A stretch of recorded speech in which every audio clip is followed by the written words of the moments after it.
Hello friends, welcome to channel final try. आजच्या व्हिडिओमध्ये आपण इंटिग्रेशनचा पुढचा क्वेश्चन बघत आहोत. आपला टॉपिक चालू आहे integration by partial fraction.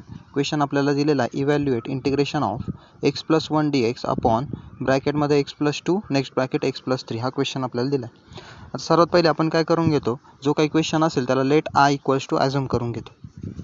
Assume केल्यानंतर आपल्याला हा क्वेश्चन कशाने सॉल्व करायचा ते ठरवावं लागतं. आता मी हा क्वेश्चन सॉल्व बाय पार्शियल फ्रॅक्शनने करतोय.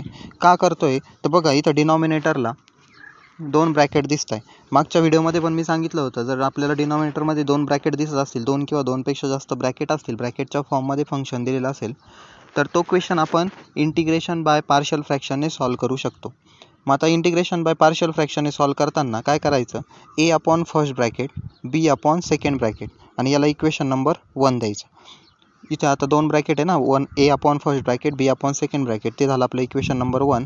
आणि LHSला आपलं जे काही इक्वेशन दिलेलं असेल ते ॲज इट इज घ्यायचं. त्यानंतर क्रॉस मल्टिप्लिकेशन करतो आपण, A into this bracket B into this bracket. Cross multiplication केलेलं आहे इथं या स्टेपला.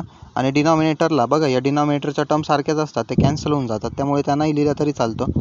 त्यानंतर आपलं हे इक्वेशन नंबर 2 तयार होतं. इक्वेशन नंबर 2 म्हणजे काय असतं, न्यूमरेटरच असतो. बघा, न्यूमरेटरच आहे इक्वेशन नंबर 2. आता इथे या क्वेश्चनमध्ये काय डिफरंट आहे, तर इथं LHSला न्यूमरेटरमध्ये एक व्हॅल्यू आली x+1. मग ती x+1 आपण ॲज इट इज LHSला घेतली आणि RHSला क्रॉस मल्टिप्लिकेशन करून जे काही इक्वेशन भेटलेलं आहे ते इक्वेशन आपण घेतलेलं असतं आणि याला आपण इक्वेशन नंबर 2 द्यायचं. आता इथपर्यंत प्रोसेस प्रत्येक क्वेश्चनची सेम असते. क्वेश्चन या स्टेजला आल्यानंतर आपण काय करतो, ए आणि बीची व्हॅल्यू फाइंड करतो. ए आणि बीची व्हॅल्यू फाइंड करण्यासाठी काहीतरी व्हॅल्यू आपण पुट करतो. कुठं पुट करतो, एक्सच्या जागी. तर आता मी ते x इक्वल्स टू -3 पुट करणार आहे इन इक्वेशन 2मध्ये. एक्सची व्हॅल्यू -3 पुट केल्यानंतर मला बीची व्हॅल्यू भेटते इक्वल्स टू 2 आली. सॉल्व केल्यानंतर इथे मी सॉल्व करून दाखवलेलं आहे.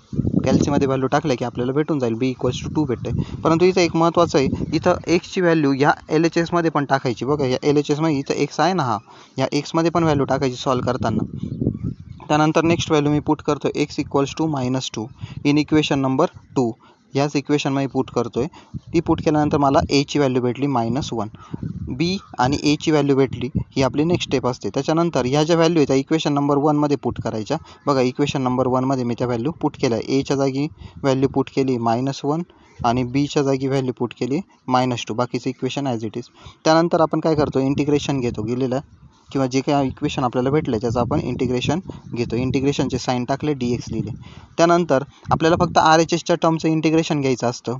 मग ते आता मी घेतलं आहे. या टर्मचं इंटिग्रेशन मला भेटलं आहे -log x+2 upon d/dx x+2 म्हणजे 1/x च्या फॉर्म्युल्याने इंटिग्रेशन ऑफ 1/x काय येतं, log 1/x. आणि इथं एक्स्ट्रा टर्म आली खाली x+2. एक्स्ट्रा टर्म आपण कंपोजिट फंक्शन बघितलं आहे, नसेल कोणाला माहीत तर व्हिडिओ बघू शकता तुम्ही कंपोजिट फंक्शनचे. एक्स्ट्रा टर्म जे आहे तिचं आपण खाली डेरिव्हेटिव्ह घेतो. इथं मी खाली हिचं डेरिव्हेटिव्ह घेतो.